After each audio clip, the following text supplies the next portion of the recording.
Hey, Coach Tony here. Happy Monday, 29th of January. I'm feeling really good about today. I was just doing the pause app, trying to silence myself, kind of be still, think about things, and I could not get centered. I could not get completely focused. My mind was wandering, and I used to get all frustrated at myself and go, "What? Why can't you just focus for a minute?" But then I realized that it's just noise, a little bit of noise in there, and it's all right. And that you kind of got to just kind of flow with it and go with it. And sometimes you get some pretty good answers just by letting your mind wander as you're trying to focus it, rather than getting mad or frustrated or any of the angst that can just make you not want to do it. But it's those opportunities to kind of meditate on your own moment and stay mindful, all those little buzzwords that keep you in the present, which is incredibly important.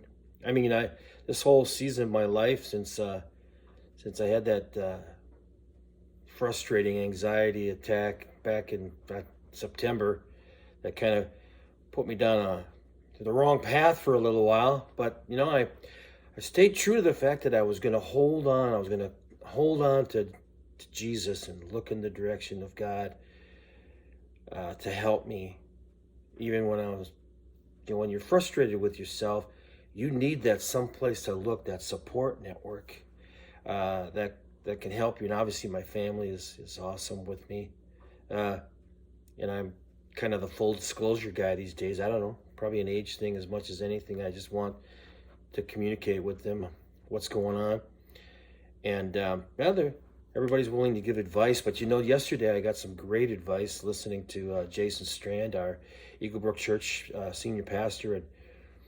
And he says the place to go when you need help, there's no better place to turn than to Jesus. Your prayer.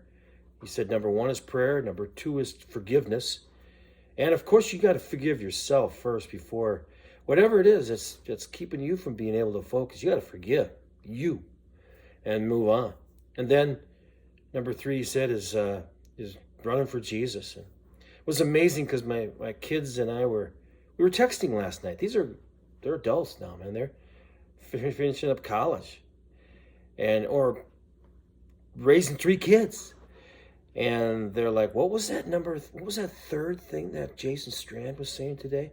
And it's just one of those things where you go, okay, we're in some things, in the most important things, we are on the same page, man. And that's a page that you really want to be on with your family. And I miss my extended family, my first family, if you will. My family nowadays is just it's me and my wife and her family and our kids.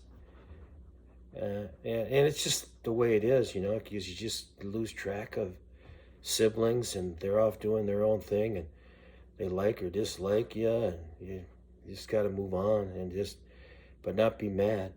To forgive doesn't. Forgiveness is, you want that forgiveness from them too. For what did I do? Was it so bad?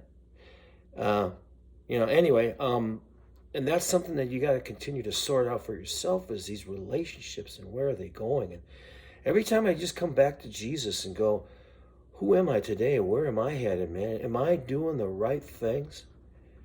And am I holding on? Do I have enough faith to get through these storms? And when I think about the storms and everything, I just bought some teaching materials from positivepsychology.com on the Resilience X program. And I like it. I think it's a good combination for, positive psychology and talking specifically about resilience. And that's like the second piece of this model that I put together myself, this peace model, is you gotta get into emotional resilience. And then the Pause app is all about resilience from John Eldridge, and it's beautiful.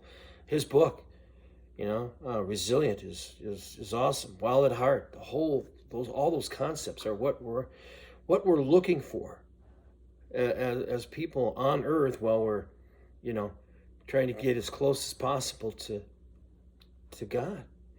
And then my oldest daughter just sends me a snapshot of what they were talking about. I think it was she went to a program last night for people with addictions, and was talking about that first thing is you got to pray. They had 5 pieces to help renew yourself, the renewing of your mind, so to speak, and pulling yourself up from whatever you think are ruins, and what I like to say are just harsh experiences that pull you, push you, and get you in a direction where you can deal with the positive. And the whole thing with this positive psychology, I'm doing a little rambling here, but it's passionate because it's good stuff.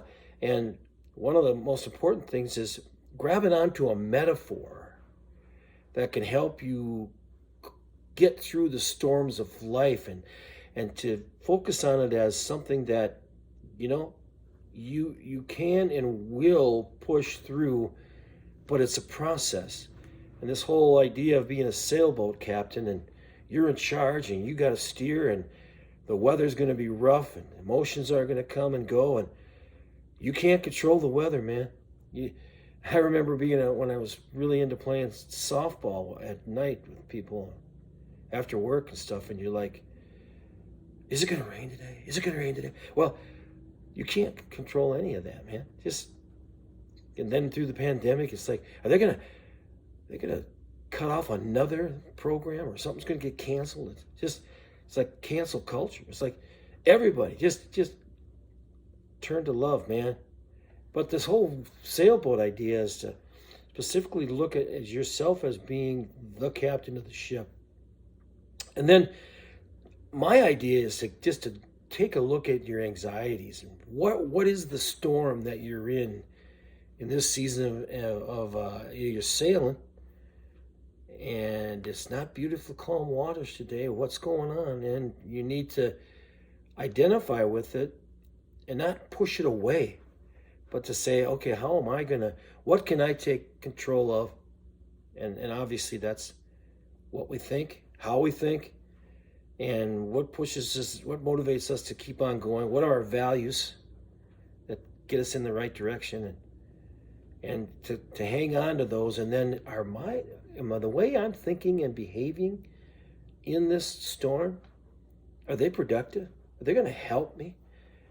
And being able to analyze your own thoughts. Metacognition is just such a powerful tool to get you on that right path and to sail more smoothly, because you're able to predict and think about the way it was 6 months ago, 3 months ago, a week ago.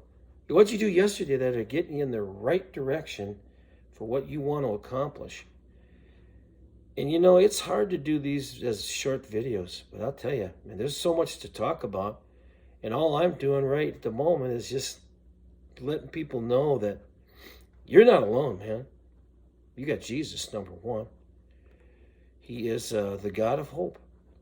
Yeah. Romans 15:13, I think. Yeah. The God of hope. May he bring you joy and let you know that he is always with you. And that's a paraphrase, of course, because I can't really get every word straight. But, walking through the valley of the shadow of death in Psalm 23, nothing to fear if you're looking for Jesus. Like yesterday's message from Jason. And my kids, us, my wife and I, we're all talking about that, And it gets us all going in the right direction. And you feel like, wow, what an accomplishment that we're on the same page when it comes to the most important thing is, following God. Anyway, excited to try to share some of those insights from this stuff that I purchased, teaching materials, and throwing it out there on the social media and just trying to help. Catch you later.